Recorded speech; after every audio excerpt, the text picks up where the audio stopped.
Well, that's quite the intro.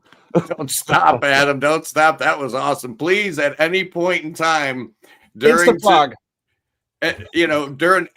During the stream, you want to just stand up and start making crazy if it starts noises. To slow down, I'll just hit a note. I mean, that was some intro, boys and girls. Greetings, salutations, respect, and love. I am Scott. I've got Cody next to me with a very special guest. Adam Elk from the Mommyheads returns. I guess he didn't have enough abuse the first time. Nice to meet you, Adam. I'm back for abuse. What's up, Cody? How you doing? He's back for more. Boys and girls, it can only mean one thing. It can only mean the dude must have a new album out. Yeah. Oh, yeah. I call your bluff. Am I that easy to figure out?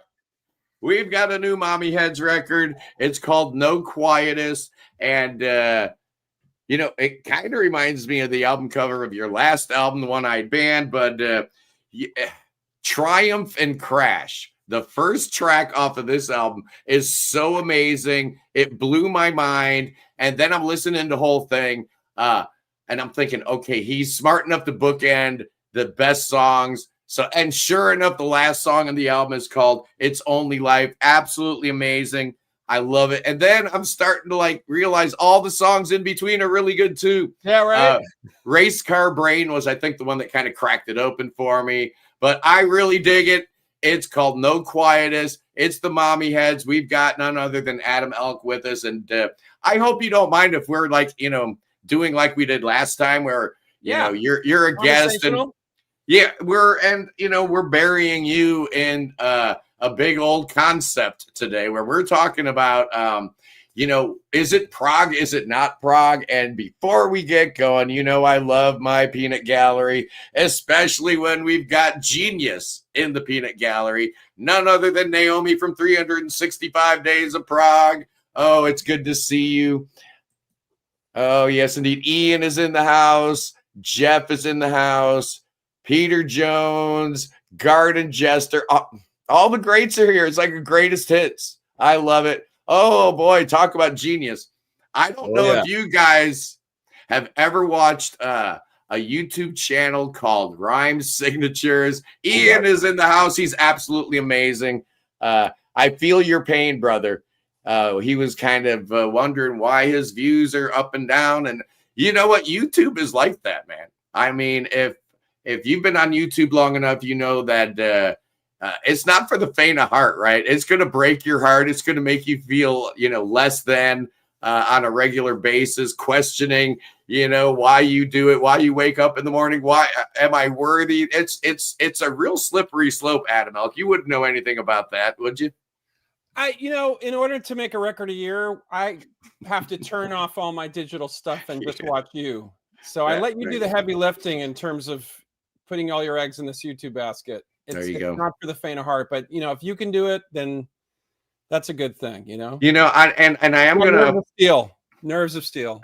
I'm gonna apologize in advance, Adam, because even though you're the star of the show, it even says so in the crawl that I've got that I typed out below us here.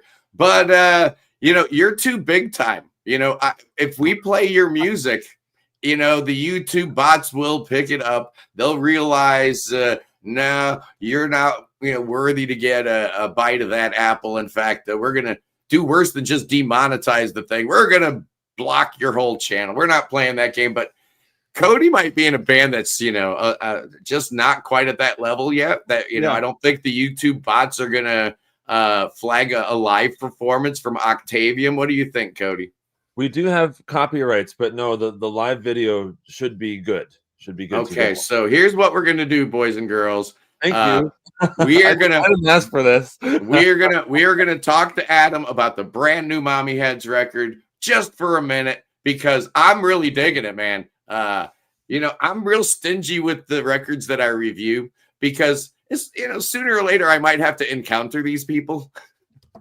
Right. In the real world, on a cruise to the edge, and they're gonna try to strangle you if you didn't give them 5 stars. So I am very, very that's careful. A Prog strangle. That's not a full. It's like a half, sort of. The other half's reading the other half's reading memoirs of. Yeah, but the And whole time you're squeezing in 17 8 times. So you have your Bill moments. Bruford biography and a slight squeeze, you know. So yeah, I don't like giving negative reviews because it's not going to help anybody. It breaks my heart. So I have never reviewed an album by our good friend Scott G. Davis, Cody. And did you know that on Prog Radio, you have a mild affiliation with Prog Radio, do you not, Cody? I've got a show over there with the lovely Tara O'Reilly that we do every Thursday at noon. Mm. And it's it's Mythologic Week coming up. Did you know? I was going to ask you. Thanks for stepping all over my line. Did you know that it is Myth of Logic Week over at Prog Radio next week? So I'm not one to want to feel left out in any good endeavors. So we are actually going to be reviewing the 4th Myth of Logic album. It's called the Memory of After. And I've been really worried about reviewing an album by someone I've, kind of become friends with, right? He's been on, how many times has Scott been on the program? Cody, a whole bunch, right? Numerous. He's been on my channel too. Broadway's Final Bites. And, at some point, people are going to ask, how come you haven't reviewed any of his records? And, you don't. We should not become friends because I don't want to keep the review process. I don't want to hold it up. You see how that works, but it's a double-edged sword, because familiarity may breed contempt. But, at the same time, I have been listening to every single one of those Mythologic records. And this one here is the best. It's the best of the 4. It's not even close. Wonder what it would have sounded like with Cody on drums, huh? You know that almost happened? Yeah. He wanted to use Florida people close by. I get it. But I think maybe the next Mythologic record, maybe we can do something about that, at least on one track, right? Yeah. Hey, you know what? He's such a great guy that anytime he calls and says, hey, I'd like to work with you, I'm on it, man. He's awesome. Hey, we both got our names in the credits. So yeah, I am going to be reviewing the new Mythologic tomorrow on the channel. But today, before we get into our lead topic, which is, albums or bands that, maybe are prog, maybe aren't, I don't know. The Mommyheads fit into that category. Do they not, Adam Elk? It's interesting. I never really knew the classification of prog growing up. Yeah. And even through the 80s and 90s, I didn't even know what it meant. I just knew I loved certain bands. And I loved bands that took chances and played more than 3 chords, right? And dropped a beat here and there and went to 7/8 or played in 6. There you go. Nice. That's a great album cover. I knew I loved like Bill Bruford, and I knew I loved Genesis, and I knew I loved the early. I was like the weird kid with the King Crimson first record stitched on the back of my denim jacket when everyone else had Def Leppard, and so. I still think we don't even know what prog is, but we aspire to be good musicians and great songwriters and proficient at writing and singing and crafting and honing our craft and doing it endlessly every day and just whittling.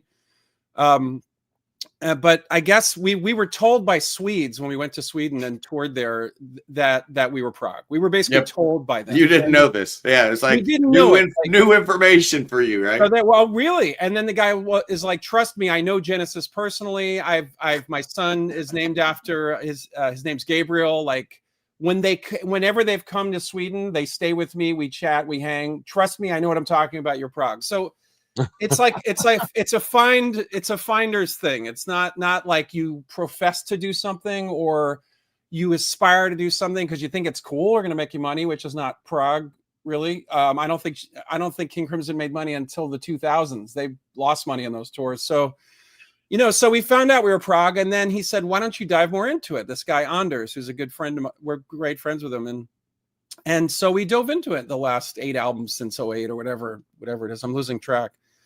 And so, but we're still poppy. We still love a great melody. I go to prog shows and I turn to someone I'm with who's doing their press, and I'm like, "Where's the melodies?" And he's like, "It's not that kind of music, dude." Yeah. And I get a lot of drumming that has no melody. Since you're a drummer, Cody, where it's more mathematical. It's as hard as you can hit, and whereas I grew up with drummers that played the melody. Ding, ding, ding. There were jazz drummers. Bruford was a jazz drummer. Phil Collins played jazz on the side, and he played speed jazz, whatever you want to call it, with Brand X. The original, my favorite King Crimson album was all ghost notes. And it went into the first 5 records were ghost notes. And so it wasn't about the hit of the drum. It wasn't about the math. No one was counting. They just played the melodies. Yeah. And so you could hear it in the tom play. It's more hi-hat driven. It's more tom driven. It's less double kick driven and snare that sounds like a sledgehammer.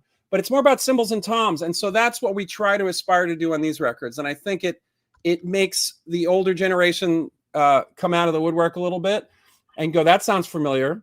Yeah. It's lighter. There's more ups and downs in terms of the music. And so when you get to a power point, it's more intense when you've come from somewhere that's just an acoustic guitar, bass, and drums. So we're really trying to just make our favorite, as fans of 70s prog, we're trying to just make those records now, you know, and so that's really where we're at. And this one totally works. I love the song sequencing. I totally get what you're saying about it. There are moments where it's like, okay, I think I understand what's going on. And then you realize you have absolutely no idea what's going on. There's a moment on the closing track. I believe it's on It's Only Life, where you say the word dissonance as the music around you arrives at a chord I never would have thought of in my life. It's like, oh, come on, man.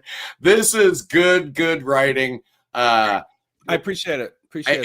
I mean, where do you learn all this fancy music theory type stuff? It's the Andy Partridge method. You fail theory. You're terrible at playing jazz chords. You can't comp. You can't support a solo jazz artist, but you throw chords in that you've never heard before. Yeah. I think my whole quest as a guitarist is to find chords I just never heard before. Yeah. But not do a Mahavishnu orchestra thing where you're pummeled by them, but they're actually in a pop song that ends up becoming prog pop. So the prog is this sounds new. I like this. It's going to take me 20 listens, but I'll get there because I think it's rewarding. Instead of first listen, I got it. Thanks. I don't need it again. I'll hear it on the radio every time I'm at Target. I got it. Our music is more a slow burn where you can't live without it maybe after 30 listens, right? So, but you got to get there, and most people don't. So we're pretty unknown because of that. People don't have the time. So it's a rare thing to marry really, really good songwriting with some solid musicianship. Somebody that's clearly got a really good record collection, which I always respect. And it comes out in the music no matter what anybody says or does. Everything you listen to in your life affects everything that you write later in life.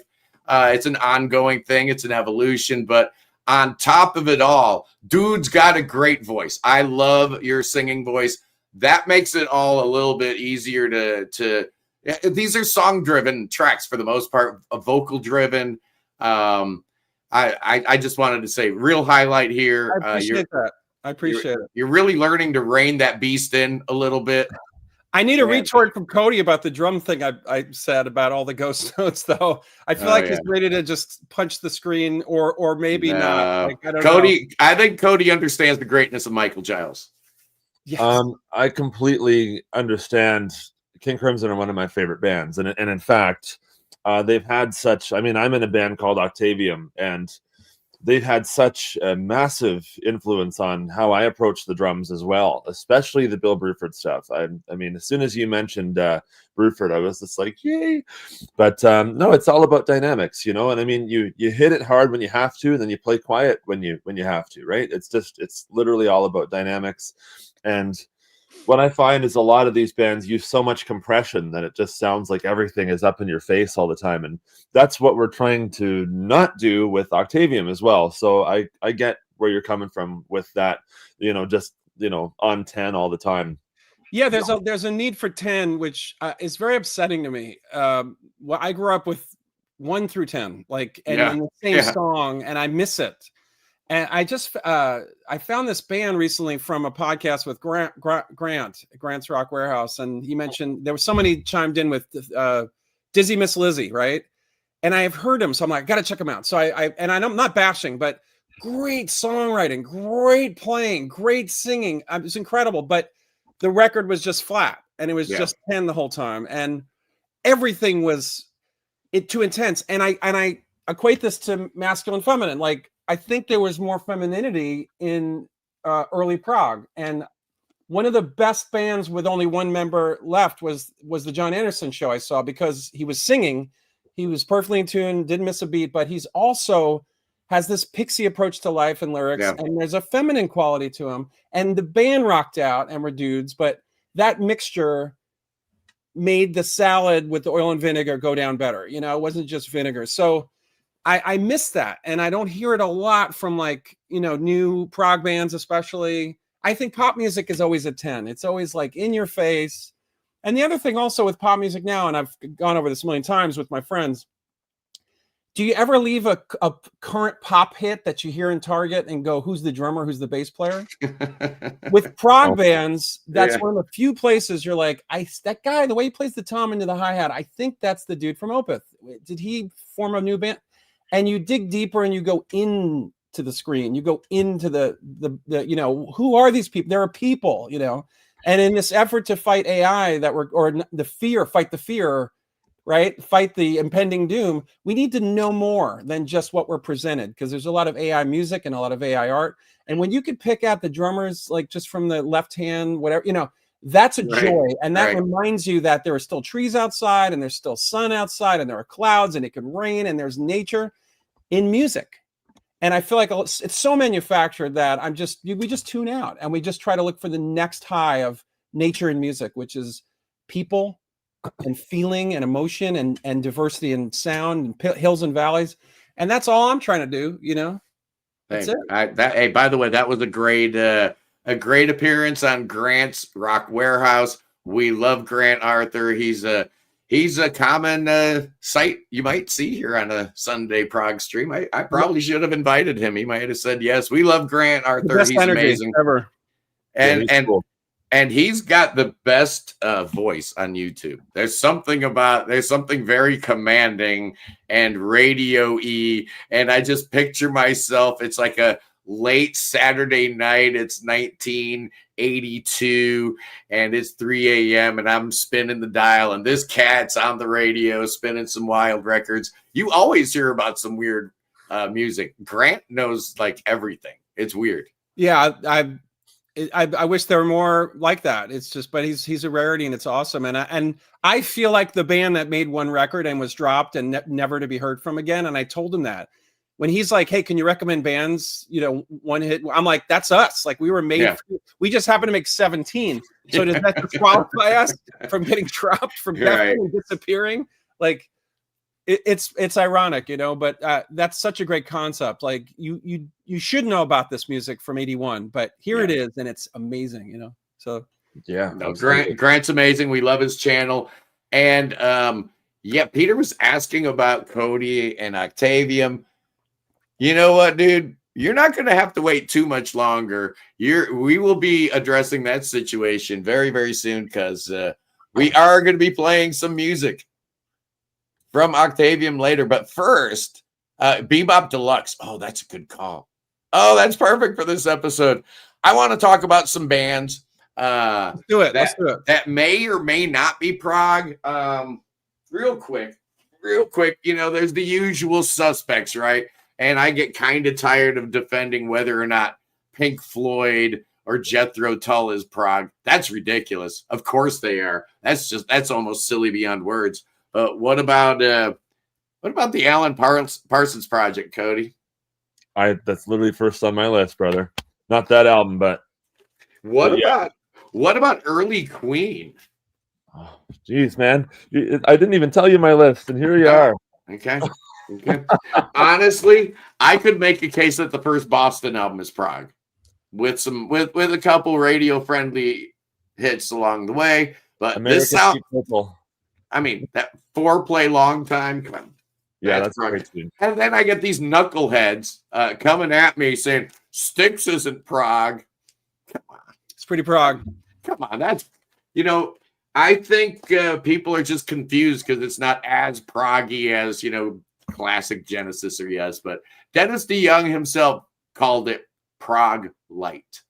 Who am I to argue? That's exactly what it is. Well, I also think Success is skewed as non-prog. Yeah, just And like so Supertramp. Supertramp, which were to me very progressive, had too much success to be to fall naturally, and because I think like struggling for a band to struggle to get their point across, they got to put makeup on and play a flute and dance. Like later Genesis, not prog. Early Genesis, yes, but it's all prog to me because you got Phil Collins, who's always playing around the beat, and you got you got Banks doing amazing things even on Abacab. So it's all prog to me too, brother. What about these cats? Steely Dan. Sure. I mean, little different. It's not what we think of when you first think of prog rock. You think of Yes and Genesis and elves and tree fairies and UFOs and stuff like that. But I think Steely Dan was a prog band. Totally. Yeah. Come at me. We had Graham Gouldman on the show. What about 10cc? Oh, God, what a songwriter! He wrote Bus Stop for the Hollies. He did. He did. But that album is a masterpiece. Absolutely fantastic. Sounds like prog rock to me. I don't know what. And a couple more here before we get going on the main course here. Where do you slot ELO? Are they prog? I think too successful to really anyone to admit it, but yes. You know what? Actually, they're that perfect amalgamation of what Adam actually said a few minutes ago, where they very much have this. I mean, especially that album. Can't get it out of my head. Right? Just a beautiful song. So they typically have this pop leaning, but when you buy the album, it's very interesting as a whole, and it's not a bona fide 1000% pop album or the other. It's like this perfect marriage, kind of like Supertramp. It's kind of like this perfect marriage of like Beatles and then classical music, right? It's all right there. Well, and I think Adam alluded to something that Frank Zappa said back in the early 90s when asked about progressive rock, and he's like, if you can play it on the radio, it's not prog rock. So there's something to that right there. He's like, it's very easy if radio can play it. The genius of 80s Genesis is they had songs in 11. You had Trey Anastasio blown away by it and giving them, their lifetime achievement or whatever it was. But it was pop. I mean, it was played constantly. Just they did in such a way where 11 was, the injection of 11, you didn't feel it. It was quick, so you had Phil Collins' voice. But again, it's they had to make money, and that's the thing. Success and prog. When you're too successful, you go on to the firing range for fans, right? So, and I think it's the exact same thing with the punk rockers. I mean, once you became really, really famous and you were making money, then how punk is that? Not very, actually. That's not very punk rock at all. So we would turn our backs on the bands that were successful, that we loved a month ago. Now we hate them because they got successful. It's like an old Morrissey lyric. We hate it when our friends become successful. Oh, yeah, but that leads me to the mighty XTC. That leads me to my list. Really well. Yeah. I mean, where do we go? You know where I'm going. Where do we go? Cody, pick a couple records, talk about them, and then I want to hear Adam's thoughts on some things. Okay, and then we might listen to some Octavium later. Okay, all right. Wow. I've got 10 here in total, but if you want me to just pick 5 for now and then 5 go 5, go 5 now, and then we'll shift to Adam. Okay. What do I want to do? Okay. Let's start here with this. Alan Parsons, iRobot. I mean, probably most people would say that this is progressive rock, but again, this was a very famous album. This had a big hit on it with I Wouldn't Want to Be Like You. But if you buy the super edition limited box set, and that has the Atmos mix in it. Yes. Oh, you know what? I bought this CD the day I found out about that box set coming out. And it was like, but I want the box set. Oh my God. Oh yeah. But this, yes. I mean, Adam, I can tell you're a big Genesis fan. Actually, Alan Parsons, I hung out with him. He came to my studio once, and he was on a record label that I was talking to, and I have the Alan Parsons mic setup, which is 2 Coles on the overheads, an EV on the kick, another Coles 2 feet from the kick, not like a 451 on the snare, and Sennheiser's on, and he looks and he goes, "That's my mic setup," and I'm like, "That's right." And it's Dark Side of the Moon had older versions, but all the Alan Parsons records, he had ribbon overheads. I'm just telling you, it was a cool moment. That is awesome. And then also the day I got married, we went from town hall to a banquet hall to just eat. And there was Alan Parsons with his band, and they clapped as we walked in because we looked like we had just got married. So that was my second. That's amazing. Awesome. That's really cool. And you know, if Alan Parsons comes into your studio, that's amazing. Wow, I couldn't imagine if that happened to me. But he called me on copying, so it was mixed. If he comes into your studio and he tells you that you're doing something right, exactly. Yeah, keep doing amazing. But this album, I mean, you mentioned about Genesis too, right? Genesis are my favorite band of all time. Nice. And so there's no way around it. They're the greatest thing to ever happen, maybe with the Beatles and Queen.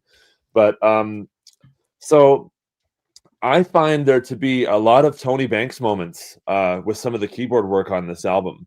Like there's a song on here called Some Other Time, and my God, that's a Tony Banks song. Like there's no way around it. That is a Genesis song that could have been on Duke. You know, it is. But then, of course, you get the awesome intro with iRobot, and it's amazing. The beginning of that record's incredible. It absolutely is. It's a masterpiece. So okay, for the next pick, I'm going to lean into my metal side here, and I'm actually going to pick an album that was on the thumbnail for this video. That's Iron Maiden, The Seventh Son of Sam. I doubt that Octavium would have formed if it wasn't for my love of bands like Iron Maiden and Dream Theater and such like that. But of course, But our sound is very much. I mean, I see people kind of asking about it in the comments. Our sound is very much. It's a bunch of different things. We're a lot of Pink Floyd. We have some Metallica. We've got some of this. Then we've got some Porcupine Tree too. We have some of that not ambient, but sort of like really atmospheric, dynamic thing, which you will hear and anticipate. But then there's also a lot of Iron Maiden in, you know, at least my approach to it as well. Then this is a concept album. Of course, the album that we're working on is a concept album. But I love Iron Maiden. I've seen them a bunch of times. Huge fan. They're up in my top 5 ever. And I would argue that they definitely have a lot of progressive leanings. I mean, even Bruce Dickinson was on a couple of Arion tunes. So that's enough prog credit right there. Talk was most definitely prog, especially their last 3 albums. Absolutely. Talk was a prog band. Man for Man's Earth band. Love Talk. Great definitely band. Prog. Disappeared. We're huge. Oh man, Spirit of Eden, Laughing Stock. Come on, man. Oh, that's so good, and that is Prog. I've actually got a cool story about Talk if anyone wants to hear it. We'd love to hear a Talk story. It's not really about Talk as much as it is about Rhett Davies, the producer. So I own a record store here in my little town of Caledonia, Ontario. We're called Second Chance Records. And to anyone who wants to know, who's not in Canada, it's www.secondchancerecords.ca on the web. And we do ship worldwide for a flat fee of $20. There you go. So a couple of years ago, we had this young girl come in who said she was visiting some friends or whatever, but she's from Britain. Very obvious with the accent, right? And so she goes, "Yeah, I don't know if you know who my uncle is, but her name was Lily Davies." And she goes, "My uncle is a guy named Rhett Davies, and he produced a band called Talk." And I was like, okay. And younger me, like this is a couple years ago, I'm like, Rhett Davies, I recognize that name. I know who this guy is. And I look him up, and she's in the store, and I look him up, and I'm like, oh my God, he produced my favorite King Crimson record, Discipline, and he did Beat as well. He was the engineer on Selling England by the Pound, and then of course Talk. I think he did something with Stevie Ray Vaughan as well. And I went up to her, I'm like, "Do you know who your uncle is?" And she's like, "Yeah, he did Talk." I'm like, "Yeah, but he also did this." And I pulled out Discipline. She's like, "I've never heard that," and I put it on the turntable for her. She's like, "Oh my God." Amazing. That's great. Yeah, that was pretty cool. So you guys reminded me of that with Talk. But moving forward, in my last three of this first round. Santana. I almost went with Ooh. the first album, but Oh. I decided to go with Abraxas, also because I couldn't find my CD for the first album, but Right. they kind of go hand in hand. They shake hands very well. I love this record. This is just, the Santana band was absolutely on fire at this point. And he was having hits, and most people would not associate this with progressive rock music. But when you listen to this album and you listen to how the songs flow in from one to the other, and how it is not very form-fitting even of music at the time. I mean, this is Latin music, you know what I mean? In Western culture, you weren't hearing stuff like this, even now. I mean, now you'd hear some of it maybe sampled in like a hip-hop song, but at this time, when he would have come out and he was at Woodstock and he was doing early records like this, I mean, looking back at what was popular here at the time, this stood out in a big way. Good call. And I think the reason why this works as progressive rock, or even as jam rock, as Bride of Christ says, is because it was progressive. Actually, I find it to be very progressive in the fact that it wasn't, it wasn't like Yes or Genesis or anything like that, but it had its own thing going, and it was just pushing forward and not really paying attention to trends and things like that. Yeah. And I think that's where a lot of this is capital P prog versus stuff that's just generally progressive, right? Absolutely. So we're nitpicking sometimes, but that's what we're here for. Controversy. Let's start a fight. Let's go. Next controversial pick. Come on. Yeah. This one might be a bit controversial, especially because of who the singer is. And now the singer is in a very well-known progressive metal band that came out in the 90s, and it's not Dream Theater. But then he's also got this other band that's a side project that's almost as good as his main band. I really like them a lot. They've got probably 3 or 4 records, and I like probably 3 of them. I think this is their second one. But I would be kind of remiss to not mention Maynard from Tool in A Perfect Circle and The 13th Step. This goes back to 2003. I think this is a great album. It's not as prog as Tool is, so to say. But I mean, anything he's kind of involved in is very progressive in the sense that he's a very forward-thinking musician. And that's what progressive is, in a sense. Of course, this is also very heavy. But the songs are really great on this. The songs are awesome. I mean, you even get a cover of, I think it's Default who does it. I can't remember. The Nurse Who Loved Me. But then also you get like the other more epic tracks like The Outsider and Blue and Pet. This is just a really great album. I love them. I find that a lot of prog heads would probably enjoy this if they gave it a shot, I'm going to check it out. I think they're as proggy as Tool. Just, like Tool's a little bit more dark and heavy, and Perfect Circle maybe a little more the lighter, brighter side of things, if that's even possible for that kind of music. I love it. Good call. Now, so I've got 5 more that we'll talk about later, but you mentioned Trey Anastasio, and you're the first person I think that's ever mentioned Trey on this live stream. I love Trey. I think he's one of the best. My buddy produces all his solo records. Peter Cadis. I saw him yesterday, and he's done all the national and records and all Interpol and Trey. And he went to Burlington, and they went to school together. So he has a great studio in Connecticut. And that's Trey has gone on the Fish Series program and is like, you need to interview Peter, who produces everything. So cool. We love the National. Well, big fan of the National. I'm going to pull out one of the greatest live albums of all time, and that's this one. Oh, a live one from Fish. If you guys haven't heard this, I mean, Adam, maybe you have, especially if you if you like Trey Anastasio, you've probably heard this. But Scott, have you listened to this before? I have not. Set aside 2 hours and put this in. I've only 2 hours. I've only just started listening to some Fish. This is amazing. Some of it's a lot better than I feared it would be. But I should have known better. They introduced Genesis into the Rock and Roll Hall of Fame. That was the moment you were like, I got to check them out. Right, exactly. And they didn't play some crap song. They played Watcher of the Skies. That's great. Yeah. They didn't play Man on a Corner. Oh, They played Watch for the Skies, so there you go.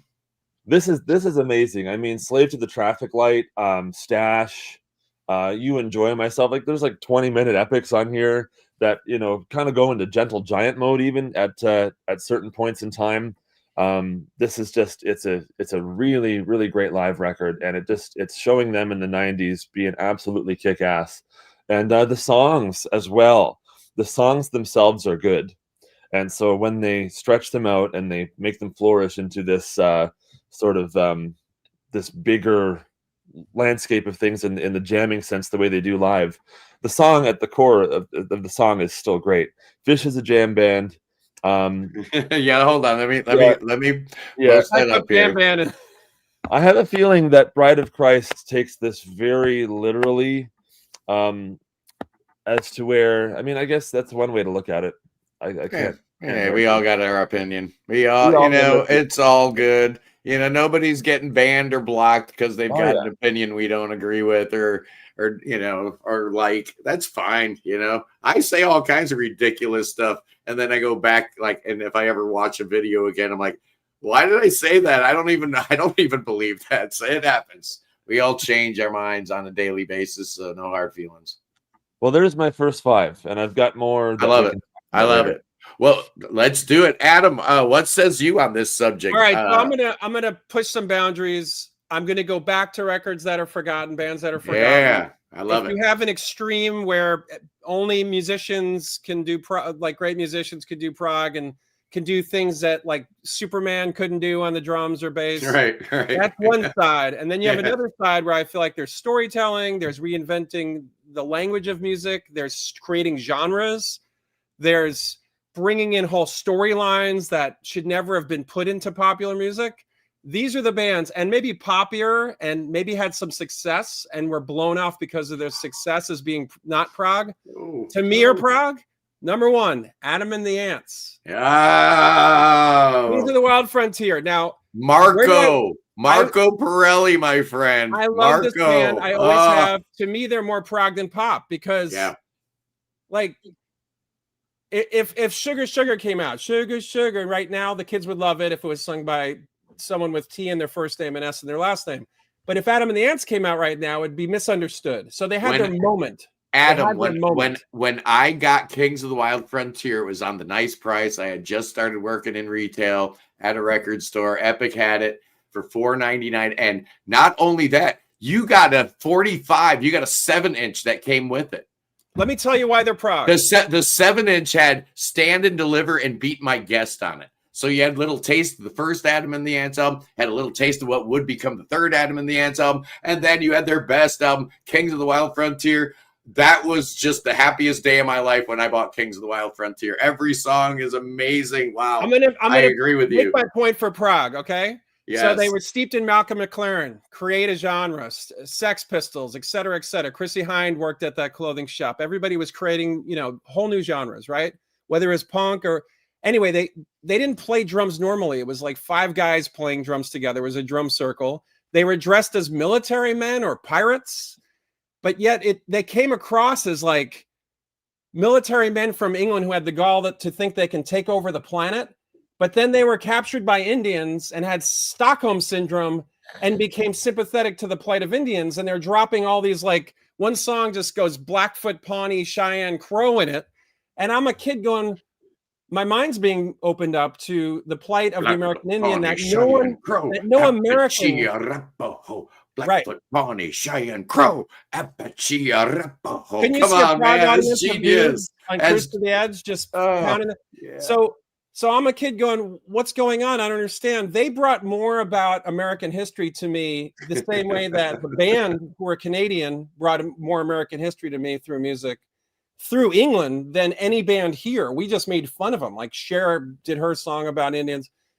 So they started a genre. They started that thing where you wear the gold, you know, the sort of corporal outfit. It became the thing of the 80s. And then they kind of disappeared. So that's my first prog. Oh, yeah. And pop clothing, right? And when I saw Adam and the Ants back in 1981, I thought I was at a Beatles show. It's crazy. And they're a sex symbol. The first 10 rows were all women, and they're throwing panties, they're throwing bras. It was like nothing I'd ever seen before. Yeah, but stop right there. A prog show should be just dudes, right? How can women be throwing bra? But I still think they crossed over, and that's the problem. One of the very first prog bands was Emerson, Lake and Palmer, and they understood sex appeal, man. They understood you have that cod piece, right? Keith's got that cod piece, and Greg's playing that heart guitar. He's a heartthrob, ladies and gentlemen. The whole thing was predicated on sex appeal. It was sex music. It just happened to be like wrapped around some Tchaikovsky or Mazursky or some other weird thing, you know. But it was sexy music, and we forgot the sex appeal in Prog. We absolutely did. So they're to me progressive, but wrapped in sheep's clothing of pop and success and females liking it, which is right. Only my dudes want to go to Prog shows. I don't know why. Anyway, number 2, Thomas Dolby, Age of Wireless. So nice. I'll tell you why I think this is a perfect record by a guy who's so humble, and it looked like a Jules Verne book came to life, yet it was the future. So he just created a whole new thing. He obviously had his hit with She Blinded Me with Science, but the record, thematically, it's about relationships and people in technology, I think. And it is so ahead of its time. It is so progressive. It still sounds better than any synth album that came after it, in my opinion. It's perfect synth tone. And you have just Europa and the Pirate Twins. You have all these. I love that track. You have all these. Wasn't that Andy Partridge produced? He did demos with Andy before that. So those you got to search for B-sides. So he's got the stamp of Andy. And I went and saw him recently, and it was a very progressive show. It was like an ode to David Bowie, and it was just amazing. So I feel like you can hate on this, but listen to it again before you do that. And Bride of Christ disagrees with you. Yeah, to me, it's not Prog with the double kick drum and the headless bass with the 30 bass strings on it, and sourpuss faces and foot on the monitor and machismo and look how big, like it just doesn't. And it doesn't have this watch me and gawk and awe at my musicianship. It has the other thing, which is great songs, interesting subject matter that ties together. And there are beats that drop within the synth patterns, but he does it so quickly and awesomely that you just got to listen closely. It's not obviously in your face progressive. Nice. So that's my number 2. Good one. Number 3, give this record a shot. It was panned completely. Circus by Argent. Now Argent were, they had God Gave Rock and Roll to You. They had Hold Your Head Up. Yeah. Russ Ballard left. They had the whole Zombies thing that just grew and grew and grew. Zombies weren't appreciated. They broke up, and then they had the hits afterwards. But this was Rod Argent left. They thought they were done, but they still had a great band. So after Russ Ballard left, this guy John Verity came in. If you look up John Verity, and Rod Argent said to John Verity, I love Mahavishnu Orchestra. You love Stevie Wonder. Let's just keep it going. And we're talking about a band, Argent, that is in the annals. They're in the annals, right? They're there. But this was panned and disappeared, and it is a prog record. It is about the circus. He said, I don't think I've ever listened to that record. Circus, Highwire, Trapeze, The Ring, The Jester. It's like if you were to make a prog record about a subject, this would be it. And it does get a little Mahavishnu Orchestra for a lot of people. There's a song called The Clown, which feels like Stevie Wonder, 72, something off Intervisions. Cool. And I'm telling you, John Verity was trying to fill really big shoes with Russ Ballard. Oh, yeah. He did a great job. So it was so panned, it disappeared. Go check it out. So cool. Argent. We don't talk about Argent. No, we don't. We should. Yeah, they're awesome. Fourth obvious one, Skylarking. And you brought the other one in. I'm bringing this. And to me, it celebrates nature. And it's incredible. I love it. But I won't go over too much because everyone here knows about it. Grass, Ballad for a Rainy Day, Summer's Cauldron. When you have lyrics like, if you've never let a girl rain all over you and you're talking about nature, you're bringing in relationships in a way that only Andy Partridge can do. And I don't think there's been a yeah, well, that's an incredible record, but that we all know that one, so I'm not gonna. Yeah, we're talking skylarking. You got to talk about Todd, though. You know, that tension, that great tension when you've got two geniuses that are just button heads. They're not getting along. Skylarking. They had to. They had to. It would not be the record it is. It would have been too limp-wristed. It would have had no oomph to it. A bunch of nice songs. Skylarking is not the best collection of songs XTC ever put on a record. It's not. It's the tension between Andy and Todd that makes it so special. It's dripping from every single track. It's just amazing. Me love me some Todd Rundgren. Oh yeah. But I don't think Andy felt the same way. 5th record, Split Ends, Time and Tide. Ooh. It's a theme record it's a nautical theme record, came out in 81, 82. You have Dirty Creature. You have Small World, which talks about going around the globe in a boat. You have Take a Walk. You have Pioneer. You have 6 months in a leaky boat. I spent 6 months in a leaky boat. It's like if you want to feel good about the Australian history, how they just walked in and got rid of Aborigines and were like, they just dominated. Again, another a band trying to come to grips with the whole English, we own the world, sovereignty, you will bow to our whims. This is the Australian story. Like Adam and the Ants had the sort of going to America story. It's a great record. It's great songwriting, and the keyboard playing is absolutely incredible. Eddie Rayner is a genius at the keyboards. It, to me, is prog, but it's in pop sheep's clothing. Yeah, most people point to early Split Ends as being the prog stuff. I don't know. I think that's a very, very proggy record, and probably the one before it, the one after it as well. Yeah, so they even had a stage show where they were dressed up in seafaring outfits. They did the whole thing. They did basically Lamb Lies Down on Broadway, but Australian with a nautical theme. So if people want to argue the point that it's not, go for it. Again, you won't get the double kick drum thing. You won't get the 20 bass, options, bass strings, but it is what it is. It's pop. And the last thing I will say is an unknown pop prog band would be us. So Coney Island's Head, based on Coney Island. Cool. And Age of Isolation, which was our COVID coming to grips with doing stuff like this, where we can't be in each other's face. So we do concept stuff and nobody knows it. And so that's my 6th. I was supposed to do 5. There you go. There you go. Mommyheads. Fantastic. This is One Eyed Band here. Promotion. Their new one. No Quietest. It's good stuff. Thank you. Very good stuff. Cody, if you want us to play your song, I'm gonna need you to go real fast through your 1 through 5 because I know you have a couple more you want to talk about. Sure. Well, I'm fully prepared for people to come on and say that's not prog, and that's fine. I don't care. To me, it's progressive. So Queen, Sheer Heart Attack. I don't think I could do a list like this and not mention early Queen. I almost went with Night at the Opera and almost went with Queen too. But I'm like, you know what? I talk about those records so much that let's go for that one in the middle. That this is actually what kind of made me a deeper Queen fan beyond the hits. And I think this thing has the best. It's tremendous. It really is. Yep. And I'm sorry, but the way that the last half of side 1 plays out all as one long song, but with opera influences and classical influences, it's all there. Yep. Love it. And I'm going to go with going back to 1970, Chicago 2.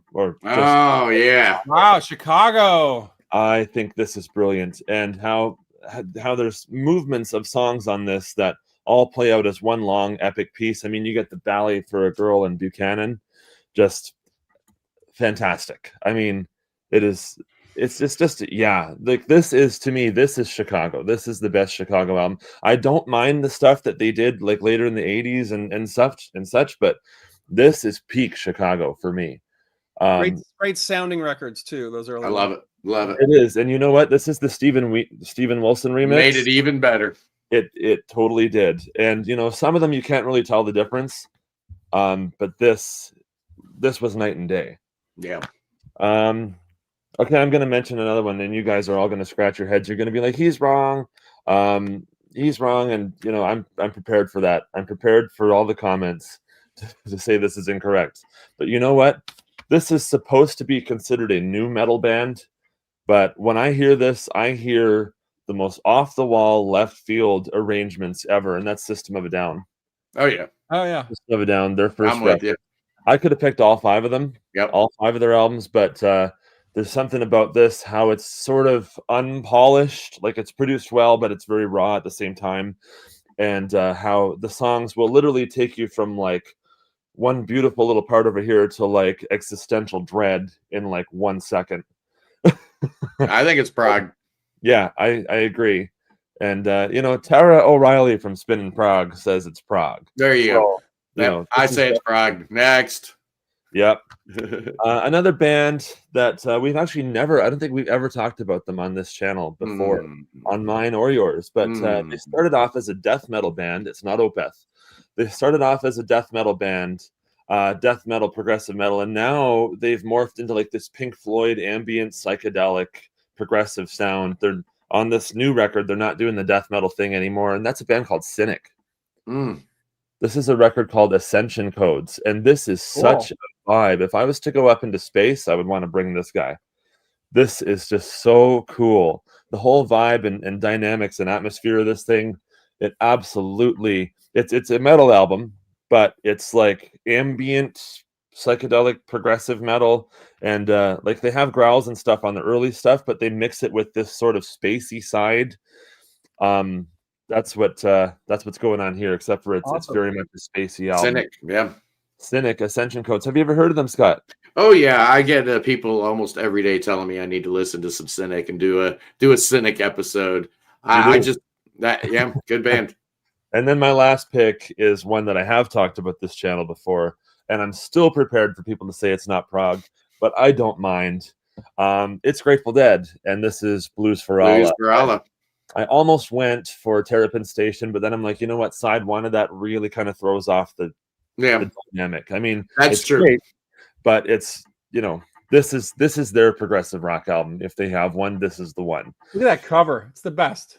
It's awesome. That is a cool album cover. The same guy that designed this album cover did like 2 album covers in his entire career, and the other one was Toto 4. But that's, Chew. That's all you need, right? Yeah, exactly. That's more than I got. Anybody could have done Toto 4. Come on, there's nothing to do that album cover. Yeah. Not my favorite album either, but come on. Nothing wrong with it. It's a good album. It is a good album, but I really just, this record, it blows my mind. Just fantastic. And Scott, I think I put you onto this record. Yes, you did. Well, because I was out there saying Grateful Dead have exactly one good album, and it's called Terrapin Station. And Cody and about 20 other people said, slow down with that one. Blues for Allah begs to differ. And it's a really good record. So they have exactly 2 albums I like.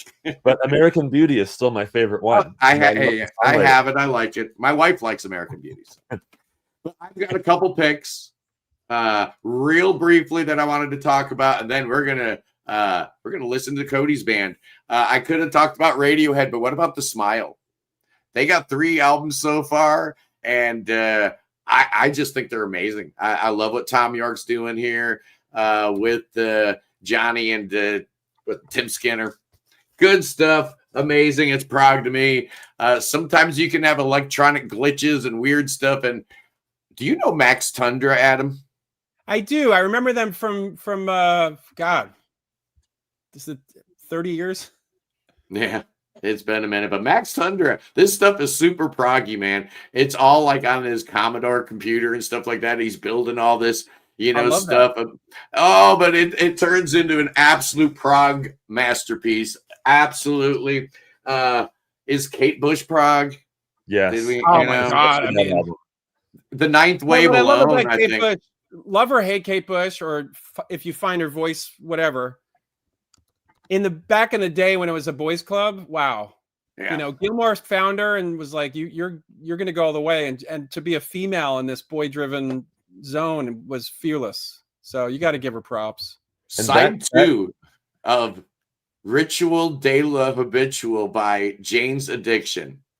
You find Prog in the weirdest places, man. That's LA Prog. 80s, 90s prog. This was 100% prog. It blew my mind because I was already into Jane's Addiction. I thought they were a cool band. I liked their first little live album, and then Nothing Shocking. This was shocking. Ritual de la Habitual. Side A kind of played out like you would expect the Jane's Addiction album to start out. And then side B is absolute 100% prog rock. Who would have thought it? Does that album have the song with the video where they're in the grocery store? Yes. Yeah, okay. Yeah. It's got been caught stealing. I'm going to throw one in because I have to. My buddy who knows Genesis, Anders in Sweden, is an absolute Kevin Gilbert fan. Toy Matinee. First record. Toy Matinee. If you don't know him, good call. One of the most missed bands of the last 40 years that should not be missed. And he also sounds better, almost better than like the original Genesis recordings of Lamb. He did a cover version of Lamb. Amazing. Front to back. So, Adam, are you hip to Deerhoof? You know, I've more and more I'm finding out about them and listening to them, and I think it's great. They are reissuing this album here, Friend Opportunity. It's been out of print for a while. So all you people run out and get it. This was Deerhoof as a 3-piece right before Ed Rodriguez joined the band. So they're San Francisco, right? Yeah, San Francisco band. We were there when they were starting. Wow, they were in the scene and we were in the scene. It's prog rock, boys and girls. 100% it's prog rock. In 1994, there was a band that was on Discord. You know, Ian MacKay's, Blood and Spit and hardcore punk in DC called Shudder to Think. They got signed to Epic and play with Shudder to Think. And put out a masterpiece called Pony Express Record. Oh, you know these guys, Adam? We played with them. The last show was at TT the Bears in Boston. And my drummer, who's a prog guy, was like, oh my God, they're the best prog band of the 90s that no one knows about. And I think one of them married the lead singer of the Cardigans, and they moved to Harlem. That is correct. And that is correct. They are still together. We're so over the heads of the audience, but in such a great way that it was, and the singing was incredible. The arrangements are incredible, and no one knows them now. No one, and it's a shame. They are back. They just dropped a new 7-inch on Discord. 2 new songs. They got a little tour going. They're back. We've got a different bass player, but we've got the same lineup that was on this. So it's a Craig Weedron, Nathan, Adam on drums, new bass player, and then I guess they have a second guitar player, so they're now a 5-piece. But oh my goodness gracious, prog rock, absolutely it is. Couple more before we play your little song. Had they been around in the 70s, they would have killed. Absolutely, Canada, Cody, Canada. The ultimate classic rock website. They published the top 50 prog albums of all time. They had the most Serene Republic's population on there, which I thought was an absolutely inspired choice amongst all the Yes, ELP, Genesis, and Pink Floyd. They've got an artsy, fartsy Canadian indie rock band. Absolutely love it. But when you talk about artsy, fartsy Canadian indie rock bands that sound a whole lot like prog rock bands, you have to start and finish with Broken Social Scene. Oh, my goodness gracious. Kevin Drew, Brandon Canning, Feist, Emily Hines from Metric. Oh, as many as 19 people sometimes in this band. 19. It's like the polyphonic spree on crack. That's a long bathroom wait in between sets. Somebody mentioned like a good 3-piece. The Rolling Stones to their Satanic Majesty's request. Yeah, sounds pretty prog rock to me. Yes, it was weird. Ian LaBelle mentioned Max Webster. Oh yeah, Canadian Heroes. Yeah, absolutely. Good. From my area. What area? Is that they're from Ontario? Yeah. I'm gonna submit that the Osmonds, their concept album, The Plan, is prog rock. Wow, that's the biggest stretch of so far of the show, right there. 1973, the Osmonds, The Plan. Yeah, I'm leaning heavily on the concept that if it's a concept album, it's halfway prog anyway. But it's amazing. I love the Osmonds. And the one record that I don't think anybody ever really talks about as a prog record, but they really should. They always talk about Queen, and maybe they'll mention Stairway to Heaven. But Led Zeppelin put out an entire album of prog. It was called Houses of the Holy. Amazing album. Amazing. Every song on here is a prog rock. Lead what? I never heard of them before. I know. It's weird.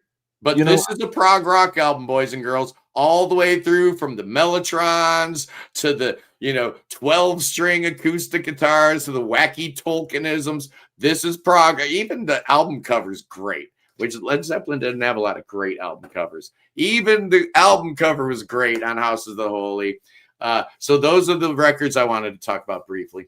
But, nice one. Without Led Zeppelin, I would not be a drummer. I don't think they're so good. We got a minute to kill, Cody. You ready? You want to do this? Yeah. This is 7 minutes. Okay, let's do it, boys and girls. This is Cody's band, Octavium, live. You ready? Oh, yeah. Thank you. We are Octavium, and this is Anticipate off of our upcoming album. Comes out in February. Okay. Lefty.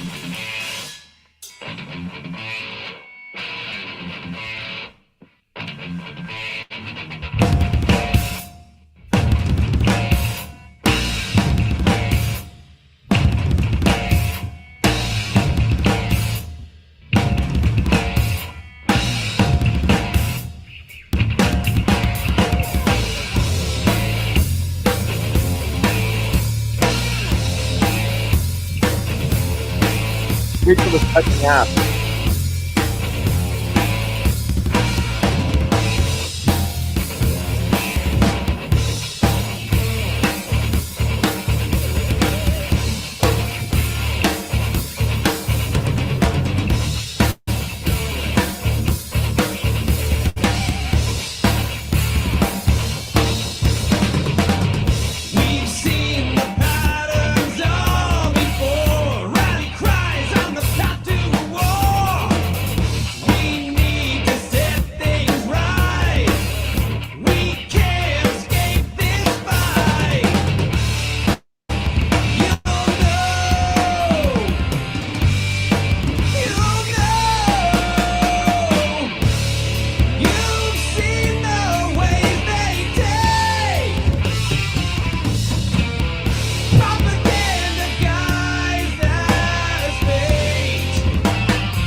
Looks like two different bands.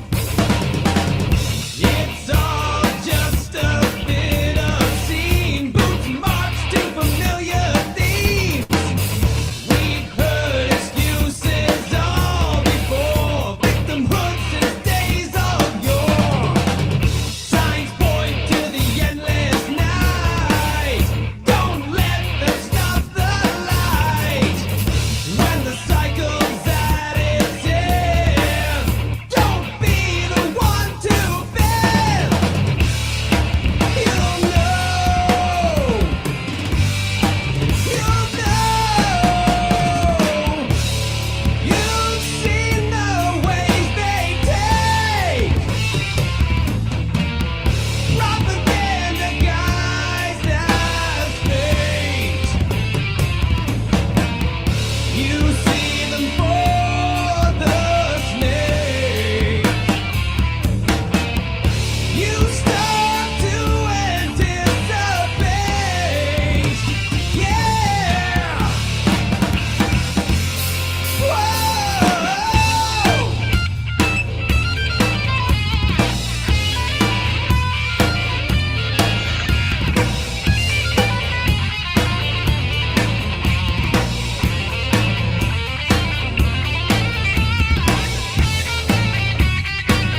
Why do I expect Run DMC to come crashing through the wall?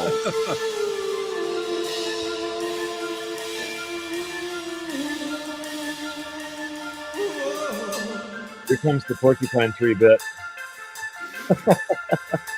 Well, it doesn't sound like Porcupine Tree. People are like, man, the Mommyheads don't sound anything like I thought they were going to.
Breathe it in.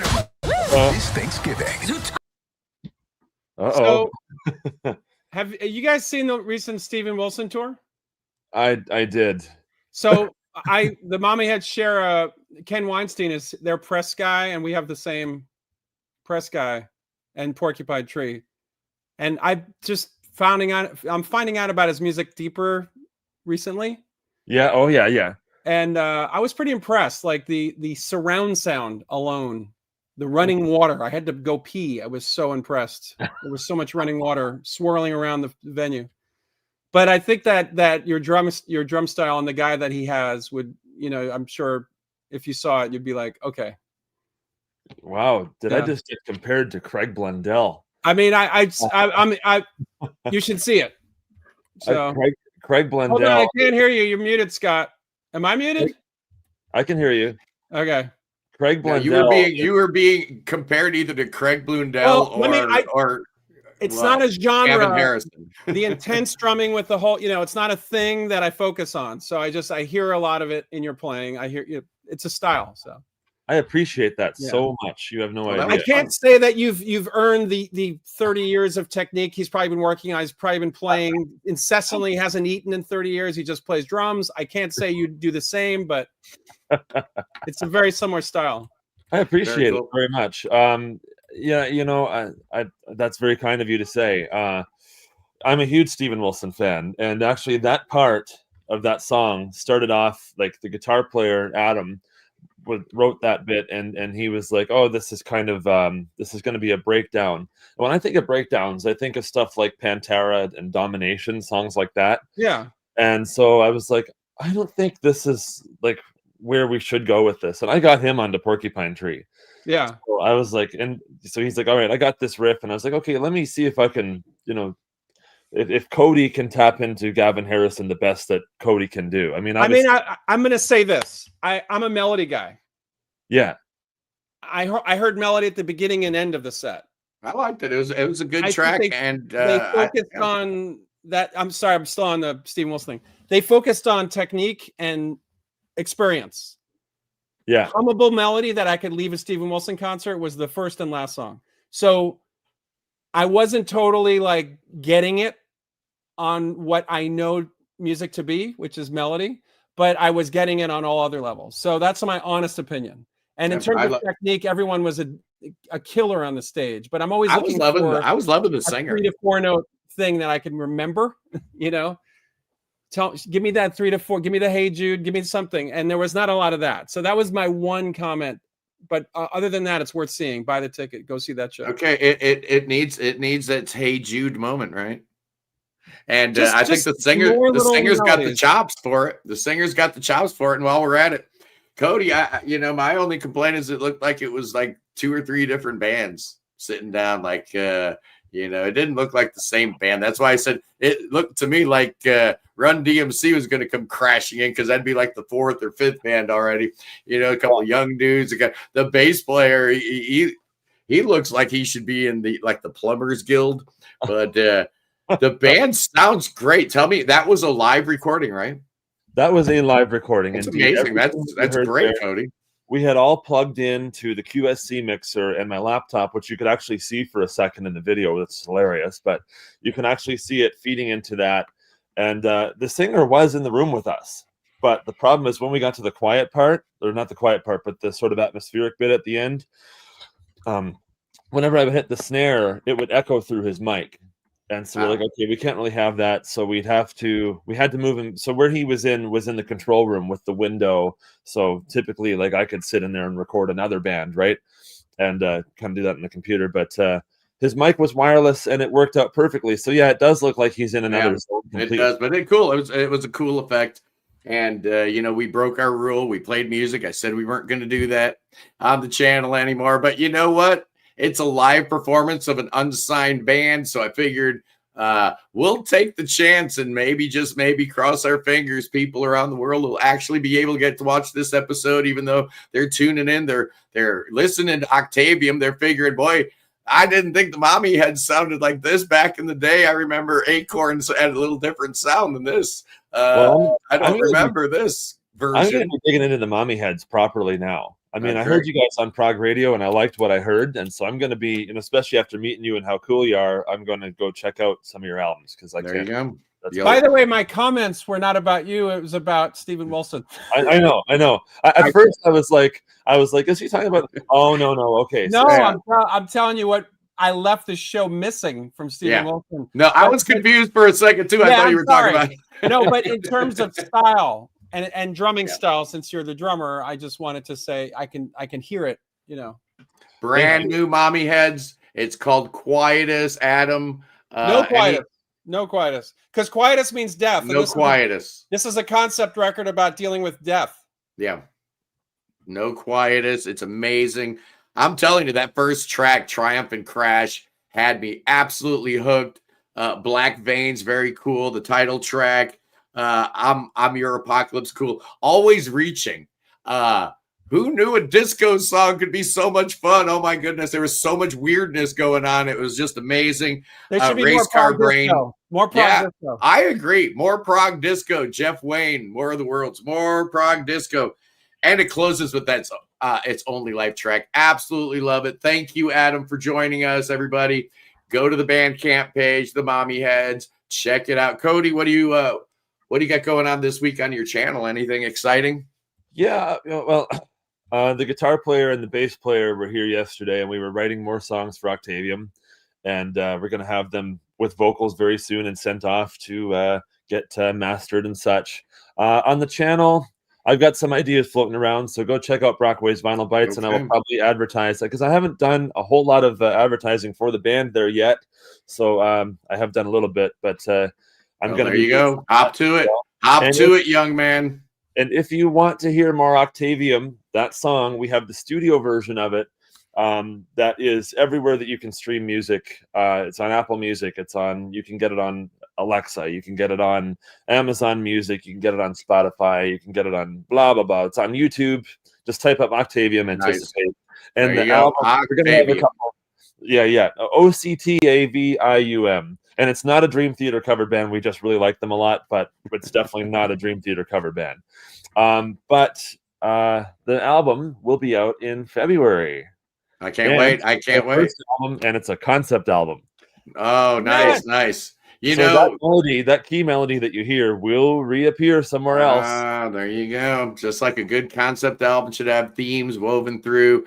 I'm really excited. Speaking of concept albums, did you see Big Train has announced their new album is going to be their very first concept album called Woodcut? The first track was dropped. It's called The Artist. It's maybe my favorite Big Train song ever. It's that good. I'm so excited. It's absolutely amazing.